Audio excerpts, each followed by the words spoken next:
a biblical perspective on life, culture and current events. This is 2020 on Vision. Our next guest knows firsthand what it's like to be under extreme persecution for her faith as a Christian.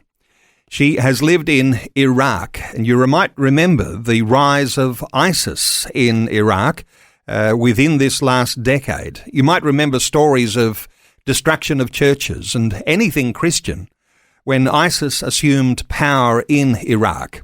Well, conditions for Christians were unbearable at that time, and many had to flee their homeland. Milad Shamaan is an Iraqi Christian and is now here in Australia working with Barnabas Aid. She is the New South Wales coordinator for Barnabas Aid, and our absolute privilege to have Milad in the studio. Hi Milad, welcome along to 2020. Hi Neil. Milad, how long ago is it now you were in Iraq? Since 2022, in August, I left Iraq. Now, you were in Iraq, living in Baghdad at one stage, and then you moved to the Nineveh Plain, and that was the scene that was playing out on our television screens when Iraq was coming to power. How do you reflect on that time? So we moved from Baghdad to Nineveh Plains because of the persecution. I was too young. I didn't completed my primary school. So the life in Nineveh Plains was better for us to live in as a Christians, because Nineveh Plains, especially Al Hamdaniya district, is a big district that most of Christians lives in. So I lived there. I completed my high school, and I entered the College University of Education, and then, unfortunately, ISIS came. And what was that like as things were beginning to heat up, and as there were no doubt soldiers or ISIS soldiers who were going through the streets with weapons? How do you describe that? It is so hard. As you have seen in the news, we also have seen in the news when ISIS entered Mosul. So they started to become so near from Al Hamdaniya district. We were feeling by that through the bombs, the fires that we were hearing. So it was a very, very bad period. We were unable to sleep at night because of the bombs. And also we were fear because we don't know what to do. So 2 times we went from Al Hamdaniya district to Kurdistan region, especially Erbil, when we were hearing lots of bombing near from us. And then when we were seeing that the situation is good, as Christians, we were deciding to get back to our home, which to Al Hamdaniya district, because we have our houses, we have most people have their lands that they have seed in it. So, and ISIS weren't especially taking this district. So we decided to get back. When we get back, we also heard bombs. So what happens is most people said, oh, we should not go to Kurdistan region because ISIS maybe will not enter Al Hamdaniya because it's done 2 times. We went and we get back, So while the other people said, no, this is so dangerous. So my father decided to take us away because it was so dangerous, especially when we lost a bridal. It's not a friend, but we know her. She was about to marry after a day, but she passed away because of a bomb with her 2 nephews. Okay, so Iraq was already Islamic, but then ISIS began to assume power, and they were extreme, and they were violent, and there were bombs going off, and you were losing friends. This is different to usually living in a nation that has Islamic rule. It was even much more intense.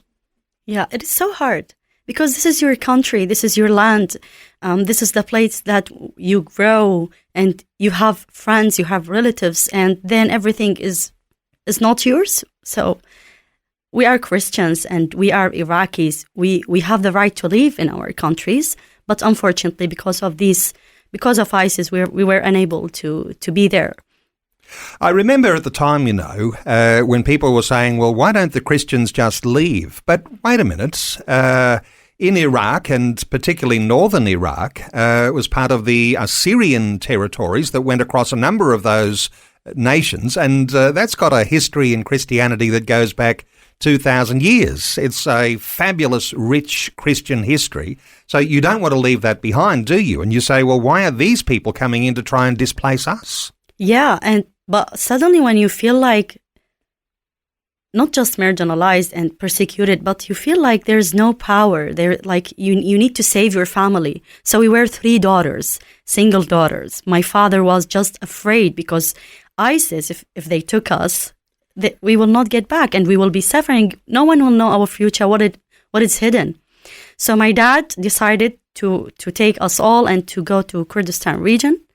And I can remember every single moment at that day, how it was horrible, too many cars, people stuck in Hamdani district were unable to go because ISIS came.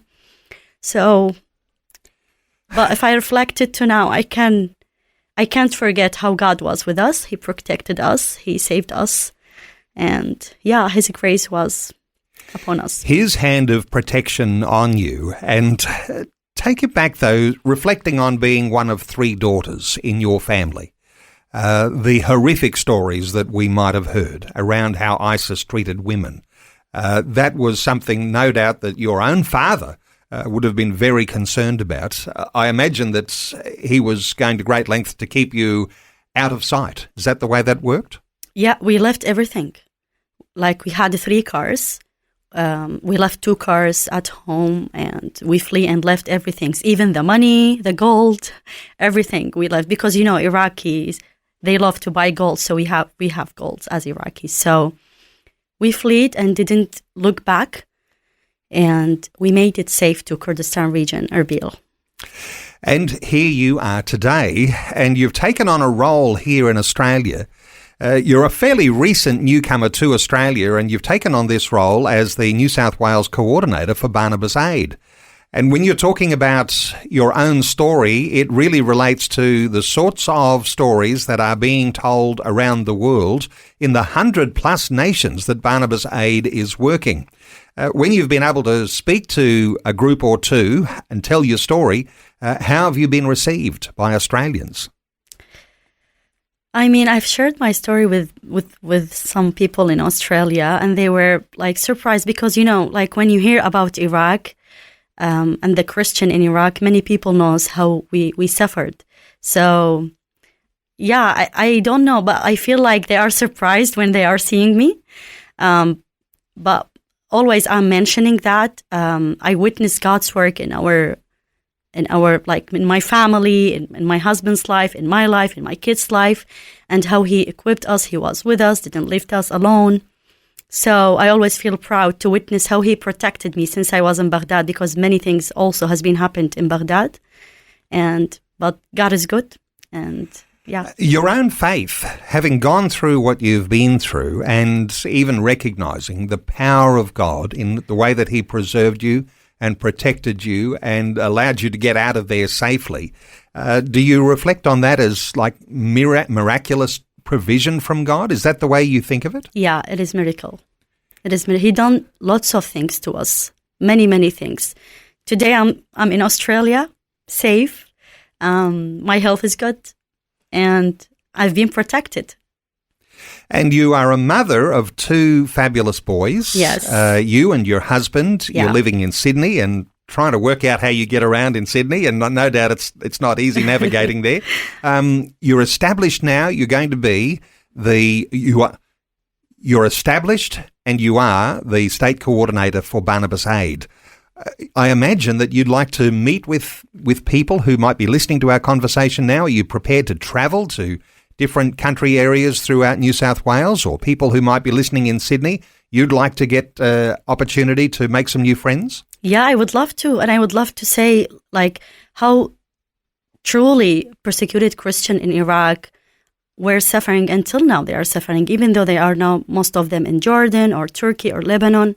I was in Jordan, and I have seen how they were suffering because I also was living there. So I would love people to know more about persecuted Christians in Iraq, and also to know that Iraqi Christians, they still have their faith.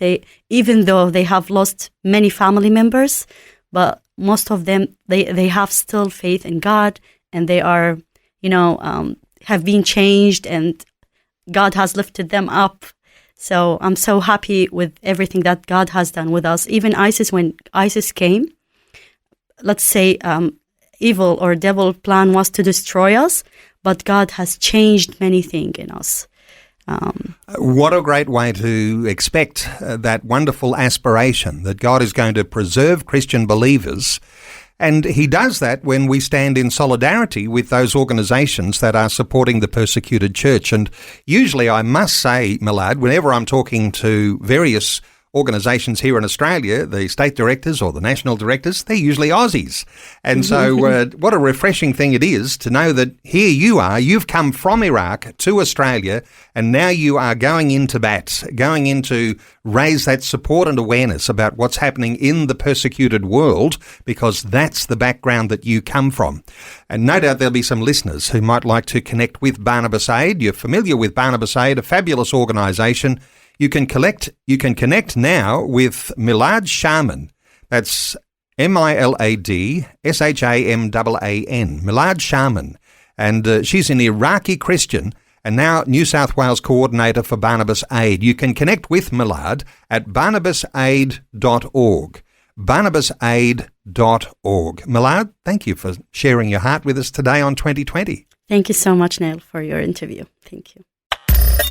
Thanks for taking time to listen to this audio on demand from Vision Christian Media.